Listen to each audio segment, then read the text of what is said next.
Hi guys. So we are going to start our Frederick Douglass narrative today. There's a few things I want to go over before I do the first read for you. And I'll have a screen up showing you the text. The numbers are a little bit different than the one I'm looking at in my booklet, but I'll show you first of all, if we were in school, you'd be getting a packet that looks like this. I know it's backward. Narrative of the Life of Frederick Douglass. And on the inside of it, I would be having you write the three main purposes for why Frederick Douglass actually wrote this. And so those three reasons are, number one, to show that slavery was terrible for slaves. And you got a little taste of that when you read the article, The Last Slave, and you had to actually answer that in a double quote sandwich. Number two, that slavery corrupts slaveholders, meaning the people that actually have control over the slaves, corrupts them, makes them even meaner than they were at the beginning of capturing slaves. And then thirdly, to show the effects of the actual institution of slavery, okay, and what it does to a person being in what we refer to as an institution. Okay, so I'm going to switch my screen to here, share, and then I'm going to show you. So this is what it would look like, okay? And right here it says number one. My book says 1.1, but that doesn't make any difference. So Frederick Douglass, his entire narrative is actually a pretty small book. I read it a couple summers ago. But what we'll be doing is only reading small excerpts from it, okay? So today I'm going to read to you the very first excerpt, and it's a few paragraphs long.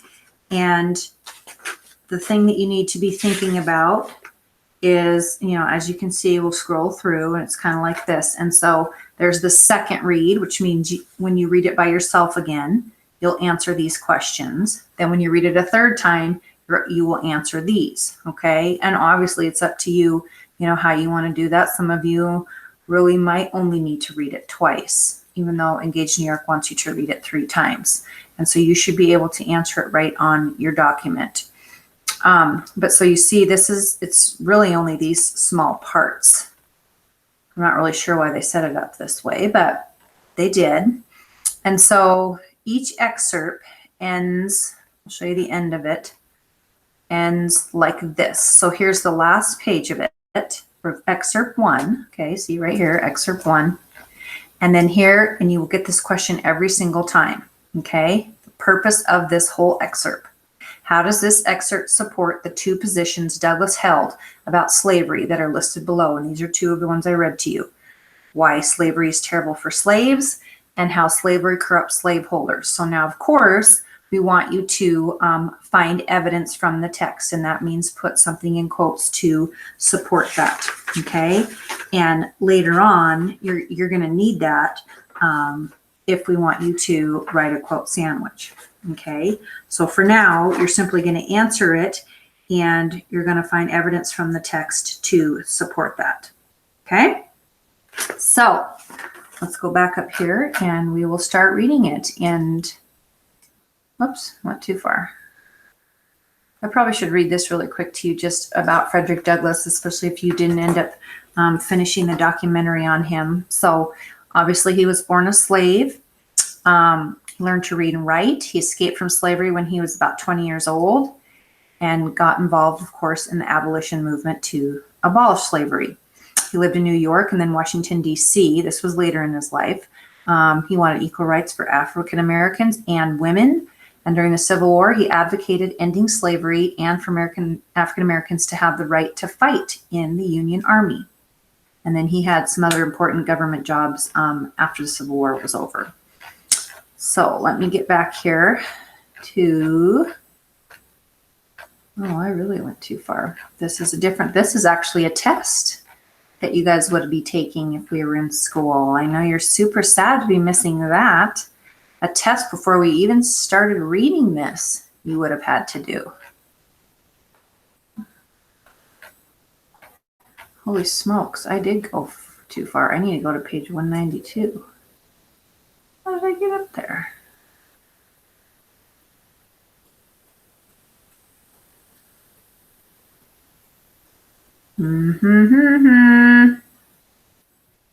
Okay, here we go. I was born in Tuckahoe near Hillsboro and about 12 miles from Easton in Talbot County, Maryland. I have no accurate knowledge of my age, never having seen any authentic record containing it. By far, the larger part of the slaves know as little of their age as horses know of theirs, and it is the wish of most masters within my knowledge to keep their slaves thus ignorant. I do not remember to have ever met a slave who could tell of his birthday.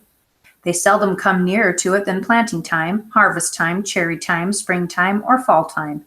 A want of information concerning my own was a source of unhappiness to me, even during childhood. The white children could tell their ages. I could not tell why I ought to be deprived of the same privilege. I was not allowed to make any inquiries of my master concerning it. He deemed all such inquiries on the part of a slave improper and impertinent, and evidence of a restless spirit. The nearest estimate I can give makes me now between 27 and 28 years of age. I come to this from hearing my master say, sometime during 1835, that I was about 17 years old. So I'll pause just for a second. So just that small part. Now you know where he lived. He lived in Maryland. He doesn't really know how old he was. And most of the slaves didn't know how old they were. Their slaveholders wanted to keep them dumb and ignorant and not know what was going on. Of course, all the white kids knew their ages. And even early on, Frederick Douglass was thinking to himself, why shouldn't I be able to have this same privilege as they? And so you can see that he is starting to question some things in his life early on. And then let's see, he hears his master say one time during 1835 that he was 17 years old. So my mother was named Harriet Bailey. She was the daughter of Isaac and Betsy Bailey, both colored and quite dark. My mother was of a darker complexion than either my grandmother or grandfather. And just notice that they're using the term colored, which of course was appropriate at the time. And is not, if you didn't know that, appropriate nowadays. My father was a white man. He was admitted to be such by all I ever heard speak of my parentage. The opinion was also whispered that my master was my father. But of the correctness of this opinion, I know nothing. The means of knowing was withheld from me. My mother and I were separated when I was but an infant, before I knew her as my mother. It is a common custom in the part of Maryland from which I ran away to part children from their mothers at a very early age. Frequently, before the child has reached its 12th month, its mother is taken from it and hired out on some farm a considerable distance off, and the child is placed under the care of an old woman, too old for field labor. For what this separation is done, I do not know, unless it be to hinder the development of the child's affection toward its mother, and to blunt and destroy the natural affection of the mother for the child. This is the inevitable result. Okay, so I'm going to go back to part 3 here. So now you know that Frederick Douglass's father was a white man. And so the inference that you can make from this is that his mother most likely was, raped or forced to have sexual intercourse with the slave owner. And of course, she got pregnant, and thus Frederick, was born. And if you didn't know that, that happened all the time during these days. So, and he heard it whispered, but he didn't know for sure if it was true. And then, of course, he got taken from his mother when he was a baby. And that happened a lot, before the child was even a year old.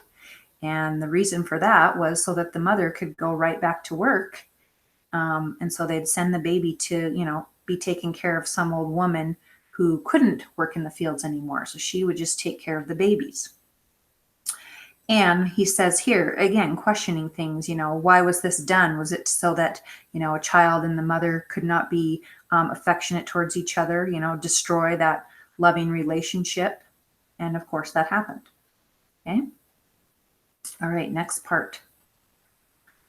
I never saw my mother to know her as such. more than 4 or 5 times in my life. And each of these times was very short in duration and at night. She was hired by a Mr. Stewart who lived about 12 miles from my home. She made her journeys to see me in the night, traveling the whole distance on foot.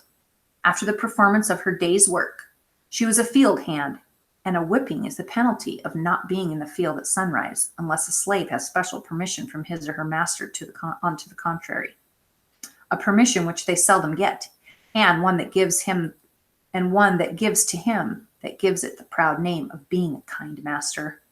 I do not recollect ever seeing my mother by the light of day. She was with me in the night. So, there's some more here and then we'll recap. She would lie down with me and get me to sleep, but long before I waked, she was gone.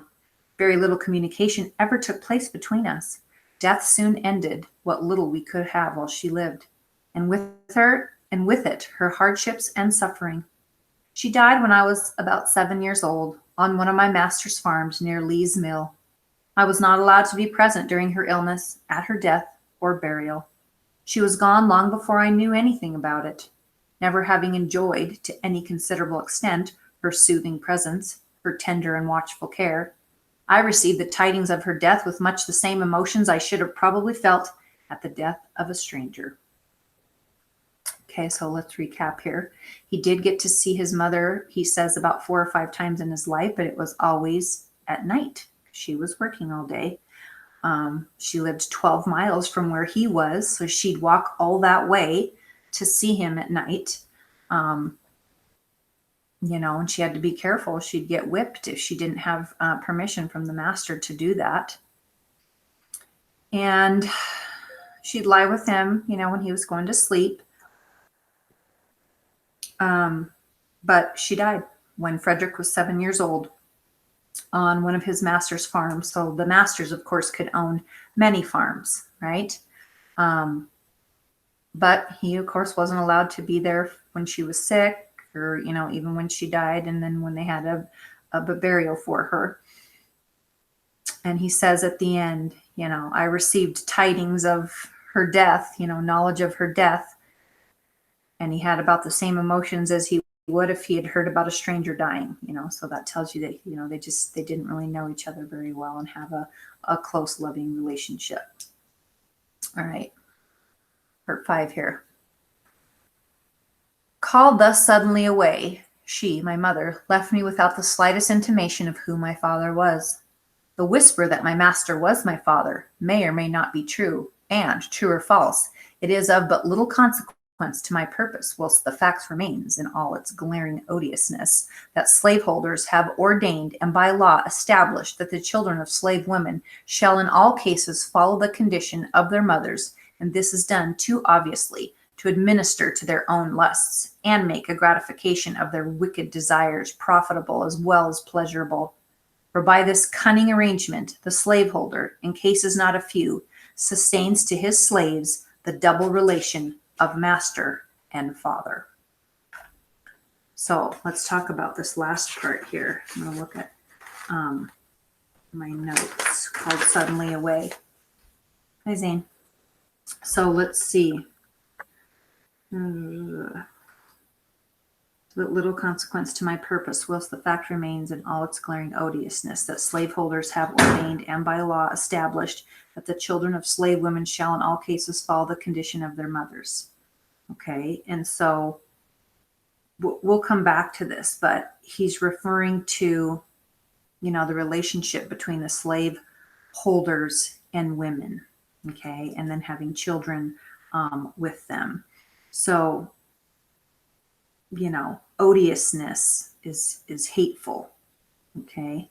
Hateful, and that the slave holders have ordained and by law established that the children of slave women shall in all cases follow the conditions of their mothers. And so, let's see, I wanted to say something else here.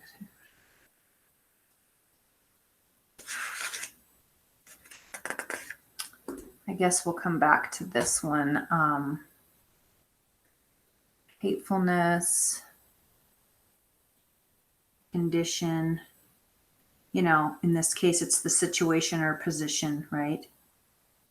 continue to exist the condition of. Okay, let's go to part 6 here about his masters. I have had 2 masters. My first master's name was Anthony. I do not remember his first name. He was generally called Captain Anthony, a title which I presume he acquired by sailing a craft on the Chesapeake Bay. He was not considered a rich slaveholder. He owned 2 or 3 farms and about 30 slaves. His farms and slaves were under the care of an overseer. The overseer's name was Plummer. Mr. Plummer was a miserable drunkard, a profane swearer, and a savage monster. He always went armed with a cow skin and a heavy cudgel. I have known him to cut and slash the woman's head so horribly that even master would be enraged at his cruelty and would threaten to whip him if he did not mind himself. Master, however, was not a humane slaveholder. It required extraordinary barbarity on the part of an overseer to affect him. He was a cruel man, hardened by a long life of slaveholding. He would at times seem to take great pleasure in whipping a slave. I have often been awakened at the dawn of day by the most heart-rending shrieks of an own aunt of mine, whom he used to tie up to a joist and whip upon her naked back till she was literally covered with blood. No words, no tears, no prayers from his gory victim seemed to move his iron heart from its bloody purpose. The louder she screamed, the harder he whipped, and where the blood ran fastest, there he whipped longest. He would whip her to make her scream, and whip her to make her hush, and not until overcome by fatigue would he cease to swing the blood-clotted cowskin. I remember the first time I ever witnessed this horrible exhibition. I was quite a child, but I well remember it. I never shall forget it whilst I remember anything. It was the first of a long series of such outrages, of which I was doomed to be a witness and a participant. It struck me with an awful force. It was the blood-stained gate, the entrance to the hell of slavery through which I was about to pass. It was a most terrible spectacle. I wish I could commit to paper the feelings with which I beheld it. So that is the end of excerpt 1. So let's go back here where he is, and of course the vivid details he's giving, and hopefully you were able to pick up on a lot of the figurative language. Was there a simile or a metaphor or hyperbole or somewhere where he was exaggerating to really show effect of the severity of it. So, and he had many masters really throughout his life. So these were just kind of more at the beginning. His first master, he says his name was Anthony. Oh no, that must be his last name, because then he says, I don't remember his first name. Captain Anthony, not a nice man. He owned, several farms, 30 slaves. And so an overseer, works for the landowner, and they're the one really that do the whippings. And you saw that when you saw the children's book, the picture book, the people who could fly. They talk about the overseer, and they were the very vicious, mean ones, and it's got the bolded word cow skin right here. And that, of course, is a whip made from cow skin. And a cudgel is like a wooden stick to hit you with, right? So he beat the slaves pretty severely. And then the master was even worse. He'd been doing it so long, he probably grew up watching his father, grandfather, and so on, being slave owners. And so he was just, this term here, hardened by it. He just treats them like animals. It doesn't even faze him. Worse than animals, actually, inhumane, as, barbarity, right? Barbarian. Heard his own aunt, shrieking because, of course, the slave owner used to tie her up and whip her till she was covered with blood. This line right here seemed to move his iron heart from its bloody purpose, right? Describing his heart as iron. And let's see. Whip her to make her scream, whip her to make her hush. Okay. And these are things that you could think about using for evidence when you answer the next part. So he sees all this from a very young age, and doesn't ever forget any of it. Right here where he says, I was a witness and a participant. Okay, he saw it done, and he also had it done to him. Blood-stained gate, the entrance to the hell of slavery. Okay, so think about what figurative language, those would represent. Let me see if I have any down here. Vivid words, thick stick.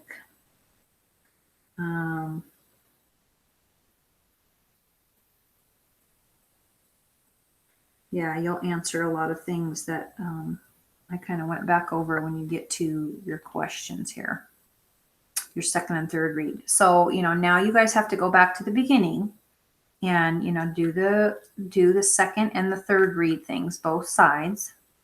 And, feel free to look some of the words up if you can't figure out what they mean. You don't need a really long definition. You really just need like a synonym. Okay.